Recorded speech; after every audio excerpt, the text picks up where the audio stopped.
main de Dieu? La main de Dieu, ce n'est pas un thème simple. Je me suis posé la question, pourquoi la main de Dieu? Dieu est-il un humain? Parce que nous parlons de la main de Dieu. Plus loin, on nous parle de doigt de Dieu, qui est une partie de la main de Dieu. Quelque part, on nous parle des yeux. Je me pose la question, Dieu voit-il comme nous? Parce que on nous demande de parler sur la main de Dieu. J'ai compris que parler de la main de Dieu, c'est juste une manière d'imager les dimensions des actions de Dieu.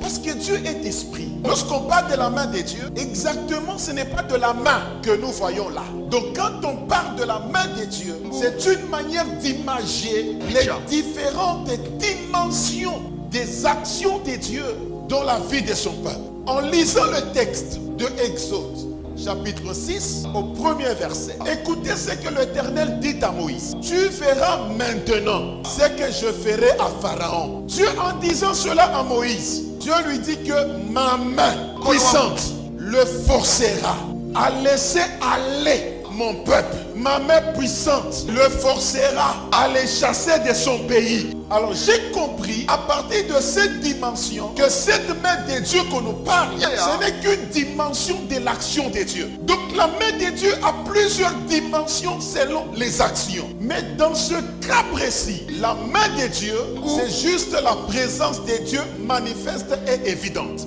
Dieu s'est manifesté devant Pharaon dans une dimension de sa présence physique. Une présence qui était manifestée dans les actions, que j'appelle la présence manifeste. La Bible dit, Belshazzar s'amusait avec les ustensiles de la maison de Dieu, avec ses concubines. La présence de Dieu est apparue dans cette fête, dans la dimension d'une main qui écrivait. Et cette présence de Dieu, imagée par une main, a arrêté la fête de Dieu. J'envoie la main de Dieu dans les réunions de sorcellerie contre toi. Amen. Pharaon, c'était un roi. Et Pharaon avait déjà pris en otage tout un peuple. Dans son agenda, en aucun jour, il avait prévu libérer ce peuple. Jamais. Parce qu'il était déjà roi. C'est la même chose avec vous. Dans le monde des ténèbres, il y a quelqu'un qui a déjà pris en otage votre santé. Sa dernière décision, vous lâchez, c'est dans les cercueils. Regarde comment tu souffres. Comment vous dépensez de l'argent à cause de la santé. À un certain moment, vous vous posez la question. Qu'est-ce qui nous arrive? Qu'est-ce qui se passe? Vous savez, Pharaon, c'est un roi. Le roi, c'est celui qui a les contrôles. C'est comme ça que vous voyez, il y a une force qui contrôle de manière permanente les domaines différents de votre vie. Frère, tu as tout fait par ta connaissance, tes relations, tes connaissances, tes contacts, mais tu ne quittes pas l'état de vie que tu as. À un certain moment, si c'est par rapport à tes papiers de titre de séjour, même tes avocats disent on ne comprend rien. Ce cas ici, on n'a jamais vécu. Mais regarde-toi, qu'est-ce que tu n'as pas fait pour changer ta situation? Dis-moi, qu'est-ce que tu n'as pas fait pour que tes enfants réussissent leur vie? Il y a un roi qui contrôle la situation. Bien-aimé, ta situation n'a qu'une seule chose qui peut la changer, et c'est la main de Dieu. Vous savez, le roi qui contrôle votre vie, sa première action dans ce contrôle de votre vie, c'est de vous empêcher de faire votre volonté. Effectivement, tu es incapable d'exprimer ce que tu penses. C'est comme quelqu'un dans la Bible. Il a pleuré. Il a dit, je connais le bien que je ne fais pas. Je fais le mal que je n'aime pas. Il y a un roi qui empêche l'expression de ta volonté. Tu veux te marier. Tu sais que si je me marie, ça va stabiliser ma destinée. Mais tu n'arrives pas. Tu as étudié. Si je termine les études, je dois travailler. Mais tu ne travailles pas. À un certain moment, quand tu te regardes, tu dis, ça c'est pas moi ça. Comment est-ce que je me suis retrouvé dans cette vie d'humiliation? Comment est-ce que j'ai posé de tels actes? Et vous savez, ce qui est plus pire, pourquoi Pharaon, il commence par empêcher l'expression de ta volonté? Il sait que si il laissait libre ta volonté, tu auras la possibilité de rétablir la communion avec ton Dieu. Tu vas posséder ton héritage. Et lui ne saura plus encore régner sur toi. C'est comme ça que vous allez voir. La première action du roi Pharaon dans votre vie, c'est de vous empêcher l'expression de votre volonté. C'est comme ça que tu vois Quand tu es dans la vie du péché, tu n'as pas le souci de rétablir la communion avec Dieu. Et tu t'habitues dans ça et tu continues et tu vas. Parce qu'il sait très bien que s'il t'a laissé l'expression de ta volonté, ce que tu vis n'est pas ton désir. Tu chercheras toujours à rétablir la communion.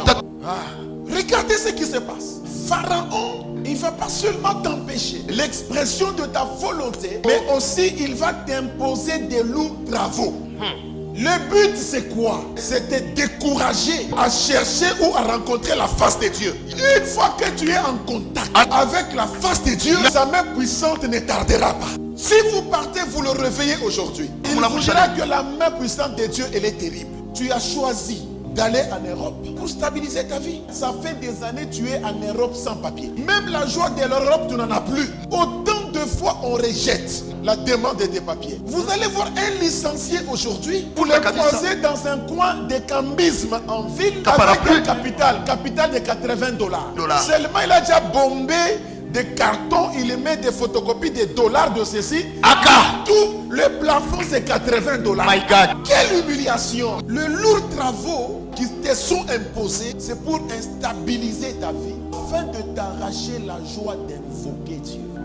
Vous vous imaginez, tu fais des économies, tu refuses de te payer la chaussure, tu es parent. Tu te dis que je scolarise mes enfants. Tu scolarises tes enfants, mais on arrache l'intelligence chez les enfants. Tu te prives, tu te dis que les enfants étudient. Vous mangez très mal, tu n'as pas de chaussures. Mais que fait Pharaon? Il va maintenant, il contourne. Il arrache l'intelligence. L'enfant, quand tu vas à l'école, on te dit que non, ça fait 5 jours que l'enfant n'entre pas en classe. Mais le minéral, tu le payes péniblement.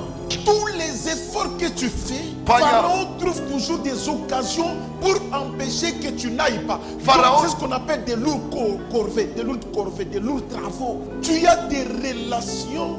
Il y a même des relations que tu as achetées parce que tu voudrais bien, à travers ces relations, te trouver quand même aussi un poste.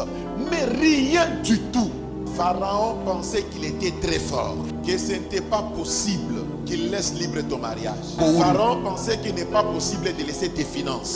Pharaon pensait qu'il n'était pas possible que les enfants distinguent à l'école. La main puissante de Dieu le forcera à quitter ton mariage.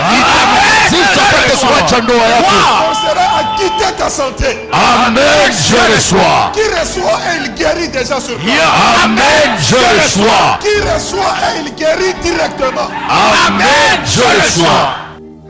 Écoutez-moi, Israël, à un certain moment, Israël a dit non, ce n'est pas possible. Je suis un peuple de Dieu, choisi, élu de Dieu. Comment est-ce que je ne fais pas le bien que je connais? Comment est-ce que je n'arrive pas à expérimenter ce que je dois expérimenter? Comment est-ce que ma vie ne doit pas suivre la compétence que j'ai? Israël a dit non. Le seul moyen, je me décide à partir d'aujourd'hui de crier à l'Éternel. Lorsque la Bible dit Israël a crié, c'est-à-dire faire des efforts qui doivent attirer la présence de Dieu dans ta vie, pour se faire entendre de Dieu. Crier, bien-aimé, ce n'est pas considérer les actions du diable dans votre vie. Laissez Dieu la prééminence. Toi, tu t'es dit, c'est Dieu ici, celui qui est le plus fort. Tu te dis que bien qu'il me combatte, mais je n'abandonne pas. Tu regardes Dieu, tu lui dis, Dieu, je reconnais que tu peux tout. N'aie pas donné la force à la sorcellerie. N'aie pas paniqué parce qu'il y a une situation qui arrive. N'aie pas paniqué parce que ça n'avance pas. Déconsidère ça. Laisse la prééminence à Dieu. Job a dit ceci. Je reconnais que tu peux tout et rien ne peut s'opposer à tes pensées. Je te présente un Dieu qui est incapable d'échouer. Je suis en train de déclarer. Amen, je reçois. Que la main de Dieu commence à forcer. Amen, je reçois. Je dis que la main de Dieu force la sorcellerie à vomir des opportunités. Amen, je reçois.